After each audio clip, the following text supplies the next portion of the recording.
Teresa Amabile is an American academic who is the Edsel Bryant Ford Professor of Business Administration in the Entrepreneurial Management Unit of Harvard Business School. Stephen Kramer is an independent researcher and writer in Wayland, Massachusetts. They discovered that managers across all levels routinely and unknowingly undermine the meaningfulness of their subordinates' work through everyday words and actions. In their research, they asked 238 employees from 26 project teams in 7 major organizations to keep an anonymous diary so that they could keep track of their experiences in detail on a daily basis. The projects these people worked on range from inventing kitchen gadgets, managing product lines, to solving complex IT problems for a hotel empire. All of them involved some level of initiative and creativity.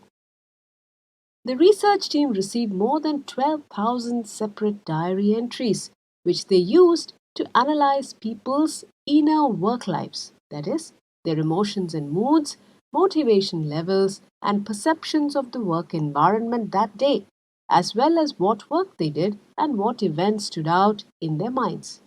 Amabile and Kramer then used this to explore how it affected employees' performance. They found that high pressure and fear do not motivate or encourage achievement. Quite the contrary. For work that is not algorithmic and requires some creativity and initiative, people are more creative and productive only when their inner work lives are positive.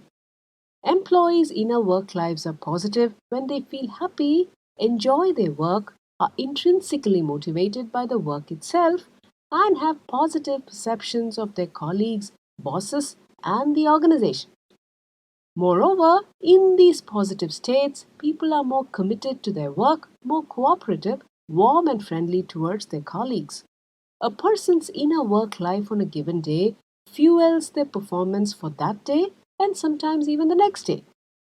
Inner work life could vary hugely from one day to the next. It could result in good days and bad days. And the most common event triggering the good days was any progress in the work done by that individual or their team. The most common event triggering a bad day was a lack of progress or a setback in their work. The progress could even be something trivial, small wins, like solving a problem that has been irritating the team for months, or support and recognition from their manager or someone senior in the organization. Setbacks could be something like not being able to proceed with work that day because of a newly discovered issue, or knowing that the plum assignment that you had wanted was not coming your way. Good days were enabled by catalysts and nourishers. Catalysts are actions that directly support work, including help from a person or group. Nourishers are events such as shows of respect and words of encouragement. And on the opposite side, bad days were triggered by inhibitors and toxins. Inhibitors were actions that failed to support work or actions that actively hindered work, and toxins were discouraging or undermining events in the workplace. On progress days, people were in a good mood in general and more intrinsically motivated with a higher interest and enjoyment of the job itself. On setback days, they were not only depressed and disappointed, but also less intrinsically and extrinsically motivated. Setbacks could lead a person to feel generally apathetic to any sort of motivation and disinclined to do much work. Amabile and Kramer presented their findings in their 2011 book, The Progress Principle. Their main message was that achieving and recognizing regular small wins helps employees have rich, engaged, and productive work lives. And happy, engaged, and productive team members can achieve far more than unhappy ones. One example cited by Amabile and Kramer was of a well-known consumer products company which was experiencing a rapid deterioration in the inner work lives of its employees, largely because of the actions of a new senior management team. The top management team of the organization proclaimed a grand vision of entrepreneurial cross-functional business teams. Each team would, in theory, operate autonomously, managing its share of the company's resources to back its own new product innovations.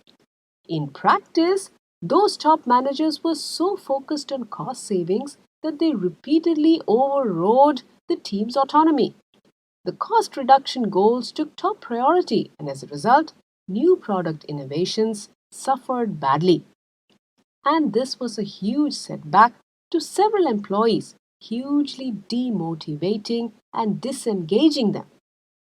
The company's leaders inadvertently signaled that despite their rhetoric about valuing innovation and being cutting edge, they were really more comfortable being ordinary because cost cutting took higher priority. Senior leaders' attention spans are also often very short. They may ask their teams to explore new initiatives only to scrap them a few months later and ask them to pursue an entirely different train of thought. And this can be a terribly negative and demotivating experience.